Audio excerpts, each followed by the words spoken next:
మీకు ఇలాంటి phone calls వస్తే చాలా జాగ్రత్తగా ఉండాలి, లేకపోతే మీ బ్యాంక్ అకౌంట్స్ మొత్తం ఖాళీ అయిపోతాయి. నాకు ఒక ఫోన్ కాల్ వచ్చింది, ఫస్ట్ వినండి, దాని తర్వాత ఎన్ని రకాల ఫోన్ కాల్స్ వస్తున్నాయో నేను మీకు చెప్తాను. Hello, this is the telecom department. Regarding blocking all registered mobile phone numbers under your name after 2 hours. Hello, telecom department, Varun here. Okay, we received a notice from police department. Mobile number will be deactivated. Hang up the call. So విన్నారు కదా, దాంట్లో నేను చాలా సేపు మాట్లాడేవన్నీ cut చేసేసా, simple గా ఉండడానికి మీకు పెట్టా. టెలిఫోన్ డిపార్ట్మెంట్ నుంచి చేస్తున్నాము, మీరు వైలేట్ చేస్తున్నారు చాలా రూల్స్ ని, మీ 2 hours లో మీ నెంబర్స్ అన్ని బ్లాక్ అయిపోతాయని వస్తుంది. అట్లా బెదిరించేసి మీ దగ్గర డబ్బులు తీసుకోవడానికి ట్రై చేస్తారు. రెండోది ఫెడెక్స్ అని కాల్స్ వస్తాయి. మీ ఆధార్ కార్డు అవన్నీ ఎక్కడో దొరికితే వాళ్ళకి ఫోటోస్ పెట్టేసి మీరు ఒకరికి యుఎస్ లోనో ఎక్కడికో వాళ్ళకి పార్సల్ పంపిస్తున్నారు, ఇల్లీగల్ గూడ్స్ లేకపోతే డ్రగ్స్, మీరు పట్టుబట్టారు, దానికి మీరు డబ్బులు పంపించండి అని పోలీసు వాళ్ళలాగా ఫోటోస్ కూడా పంపిస్తారు. దాంతో జాగ్రత్త ఉండండి. వాళ్ళు అవసరమైతే పోలీసు వాళ్ళమని ఫోటోస్ కూడా పంపిస్తున్నారు, చాలా మందిని మోసం చేస్తున్నారు. నాకు తెలిసిన వాళ్ళు కూడా చాలా మంది డబ్బులు కట్టి మోసపోయారు. ఆ డబ్బులు మళ్ళీ మనకి రిటర్న్ వచ్చే ఛాన్సెస్ లేవు. మీకు ఒక గిఫ్ట్ వచ్చింది, మీ కార్ విన్ అయ్యారు అనేసి ఇంకోటి వస్తుంది. ఇంకొకటి మీరు OLX లో గానీ లేకపోతే క్విక్కర్ లో గానీ ఇంకేదైనా ఆన్లైన్ ప్లాట్ఫామ్ లో మీదేమైనా సెకండ్ హ్యాండ్ ఈ వస్తువులు అమ్మాలి అని పెడితే వాళ్ళు ఇమీడియట్ గా కాల్ చేస్తారు,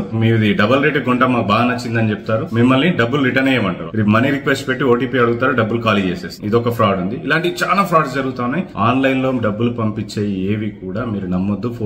ఫోన్ లో వచ్చి రిలేటెడ్ గా ఈ వీడియోని వెంటనే షేర్ చేసేయండి. సో మన ఫ్రెండ్స్ గానీ మన ఫ్యామిలీ మెంబర్స్ షేర్ చేయడం వల్ల తెలవడం వల్ల వాళ్ళ మనీని మనం సేవ్ చేస్తాం. ఎందుకంటే ప్రతి ఒక్కరికి కాల్స్ వస్తున్నాయి. ఒకవేళ వాళ్ళు రాకపోతే రేపు ఎల్లుండి వచ్చే ఛాన్సెస్ ఉన్నాయి.